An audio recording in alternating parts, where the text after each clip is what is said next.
Praise the Lord. സ്നേഹമുള്ളവരെ, വിശുദ്ധ മത്തായിയുടെ സുവിശേഷം 5-ാം അധ്യായം 44-ാം തിരുവചനമാണ് നാം ഇന്ന് വിചിന്തനത്തിനായി എടുത്തിരിക്കുന്നത്. ശത്രുക്കളെ സ്നേഹിക്കുവിൻ, നിങ്ങളെ പീഡിപ്പിക്കുന്നവർക്ക് വേണ്ടി പ്രാർത്ഥിക്കുവിൻ, അങ്ങനെ നിങ്ങൾ നിങ്ങളുടെ സ്വർഗസ്ഥനായ പിതാവിൻ്റെ മക്കളായി തീരും. നമ്മുടെ ജീവിതത്തിൽ ഏറ്റവും പ്രയാസം ഉള്ളതായി നമുക്ക് തോന്നുന്ന ഒരു കാര്യമാണ് നമ്മെ വേദനിപ്പിച്ചവരോട് ക്ഷമിക്കുക എന്നത്. അതുപോലെ നമ്മെ പീഡിപ്പിക്കുന്നവർക്ക് വേണ്ടി പ്രാർത്ഥിക്കുക എന്നതും നമുക്ക് ബുദ്ധിമുട്ട് ഉണ്ടാക്കുന്ന കാര്യമാണ്. നാം പലപ്പോഴും നമ്മെ സ്നേഹിക്കുന്നവരെ സ്നേഹിക്കുകയും നമുക്ക് നന്മകൾ ചെയ്യുന്നവർക്ക് നന്മകൾ ചെയ്യുകയുമാണ് പതിവായി ചെയ്യാറുള്ളത്. നമ്മെ വേദനിപ്പിച്ചവരെ നാം ശത്രുക്കളായി കാണുകയും അവരോട് പ്രതികാരം ചെയ്യുവാൻ അല്ലെങ്കിൽ വെറുപ്പും വൈരാഗ്യവും ഹൃദയത്തിൽ സൂക്ഷിക്കുവാൻ ശ്രമിക്കുന്നവരാണ് മനുഷ്യരായ നാം എല്ലാവരും. എന്നാൽ യേശുനാഥൻ നമ്മോട് ആവശ്യപ്പെടുന്നത്, നിങ്ങളുടെ ശത്രുക്കളെ സ്നേഹിക്കുവിൻ, നിങ്ങളെ പീഡിപ്പിക്കുന്നവർക്ക് വേണ്ടി പ്രാർത്ഥിക്കുവിൻ, അങ്ങനെ നിങ്ങൾ സ്വർഗസ്ഥനായ നിങ്ങളുടെ പിതാവിൻ്റെ മക്കളായി തീരും എന്നാണ്. നമുക്ക് ചെയ്യാൻ ബുദ്ധിമുട്ടുള്ള ഒരു കാര്യവും യേശുനാഥൻ നമ്മോട് ചെയ്യുവാൻ ആവശ്യപ്പെടുകയില്ല. നമ്മെ വേദനിപ്പിച്ച വ്യക്തികളും സംഭവങ്ങളും അവർ നമ്മോട് പറഞ്ഞ കാര്യങ്ങളും നമ്മുടെ ഹൃദയത്തെ വല്ലാതെ മുറിപ്പെടുത്തിയിട്ടുണ്ട്.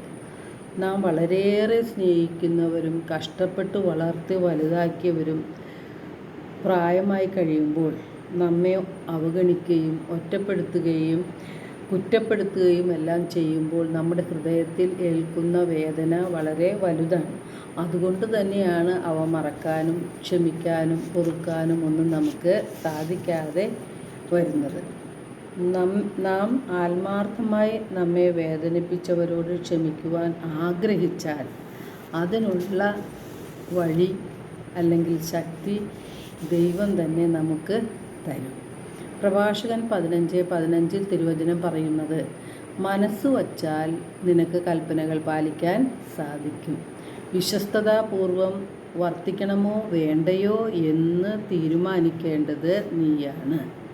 യേശു പറയുന്നുണ്ട്, എന്നെ സ്നേഹിക്കുന്നവൻ എൻ്റെ വചനം പാലിക്കും എന്ന്.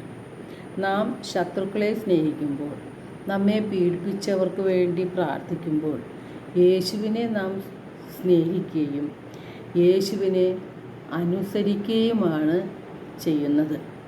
നമ്മെ വേദനിപ്പിച്ചവരോട് ക്ഷമിക്കാതിരിക്കാൻ, അവരോട് വെറുപ്പും വൈരാഗ്യവും ഹൃദയത്തിൽ സൂക്ഷിക്കുവാൻ, സാഹചര്യമുണ്ടാകുമ്പോൾ പ്രതികാരം ചെയ്യാൻ എല്ലാം നമ്മെ പ്രേരിപ്പിച്ചുകൊണ്ടിരിക്കുന്നത് സാത്താനാണ്. അവൻ്റെ കെണിയിൽ നാം വീണു പോകരുത്. ക്ഷമിച്ചാൽ നമ്മുടെ അഭിമാനം പോകും. നമുക്ക് അത് മറ്റുള്ളവരുടെ മുൻപിൽ നാണക്കേടായി മാറും എന്ന ചിന്തയുമെല്ലാം തരുന്നത് സാത്താൻ തന്നെയാണ്. നാം യേശുവിൻ്റെ വചനങ്ങളാണോ സാത്താൻ്റെ പ്രേരണകളാണോ അനുസരിക്കുന്നത് എന്ന് ഗൗരവത്തിൽ ചിന്തിക്കേണ്ടതുണ്ട്. നമുക്ക് ക്ഷമിക്കണമെങ്കിൽ നാം യേശുവിൻ്റെ കുരിശിലേക്കാണ് നോക്കേണ്ടത്. അപ്പോൾ യേശു എപ്രകാരമാണ് നമ്മോട് ക്ഷമിച്ചത് എന്ന് വ്യക്തമാകും. തന്നെ ഒറ്റിക്കൊടുത്ത യുദാസിനോടും തള്ളിപ്പറഞ്ഞ പത്രോസിനോടും കുരിശിൽ തറച്ച വ്യക്തികളോടും അതുപോലെ യേശുവിൻ്റെ തിരുവിലാവിൽ കുത്തിയവനോടും യേശു ക്ഷമിച്ചു.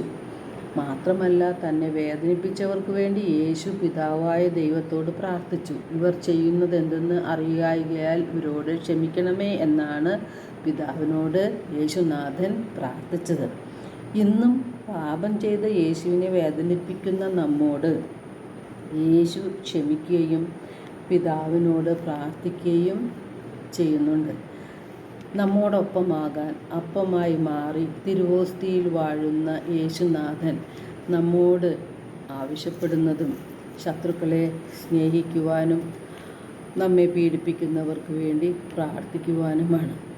നമുക്ക് വേണ്ടി കുരിശിൽ ജീവൻ ബലിയർപ്പിച്ച ആ യേശുവിനോടുള്ള വിശ്വസ്തത നമ്മുടെ ഹൃദയത്തിൽ ഉണ്ടെങ്കിൽ നാം യേശുവിൻ്റെ വചനങ്ങൾ പാലിക്കും, ശത്രുക്കളോട് ക്ഷമിക്കും, വേദനിപ്പിച്ചവരോട് ക്ഷമിക്കാനുള്ള കൃപയ്ക്കായിട്ടാണ് നാം യേശുവിനോട് പ്രാർത്ഥിക്കേണ്ടത്.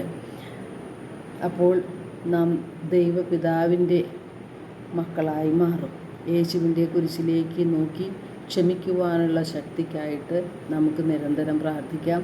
എല്ലാവർക്കും ഒരു നല്ല ദിനം ആശംസിക്കുന്നു. ദൈവം നമ്മെ ഓരോരുത്തരെയും സമൃദ്ധമായി അനുഗ്രഹിക്കട്ടെ.